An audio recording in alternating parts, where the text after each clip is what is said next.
About 75 degrees here in the garage on Sunday, March 1st, 2020. Got a quick question about these 4 kilovolt batteries I have down here in charging. Essentially, they're 2 batteries, 1212 for 24 and 1212 for 24, and I got them paralleled right there at the buses. But I want to show you the voltages at 4:30, and this happens quite a bit during the day. I don't know if it's a charging issue with the midnights or what. But let me show you the indications that I'm getting. And you, if you have any idea what's going on, let me know. Battery 1 right here, 1394. Battery 2, 1372. Like a 0.21 difference in voltage. And together these make a 24 volt battery. Now on this 24 volt battery, 3 and 4, look at the difference here. Got almost 0.3 difference in voltage. And 14 volts is right at the top point. I don't know what's going on.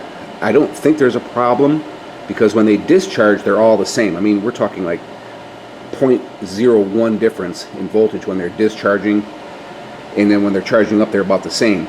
It only happens when it gets close to being topped off. I don't know if it's a BMS issue or what's going on. Now, let me show you what's going on with the midnights up here. I've got everything set the same. So I got them in float, and then this one is in resting. And I don't think it's going into float. But I got all the charge parameters set the same on all these guys. Let me go back here. There we go. Oh, maybe I don't.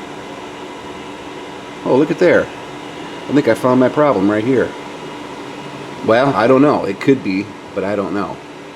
Let me move this up to 28 point. These were set at 28.2 absorb, float at 27.7, 28.2 absorb, 27.7. And this one somehow went down, voltage here, 0.1 volt difference there. Let me move that up and see what happens. I may have talked myself through this issue, but I don't think it's going to make a difference in this down here at all, which it didn't. So what do you think's going on? This only happens when I get a disparity. You know, it's like these two guys here, which I think are the negative side. Let me look down in there. No, it's the looks like it's the positive side. Yeah, so the positive is running a little bit higher. I don't know. I'm not 100% sure. But each of these meters are connected to each of the batteries. And that's what I'm getting. It only happens when I'm at float or going all the way to the top, filling them all the way up. So I don't know if these two are getting a full charge or not. So if you have any insight, please let me know. But other than that, they run absolutely perfect. All right, talk to you later. Thanks.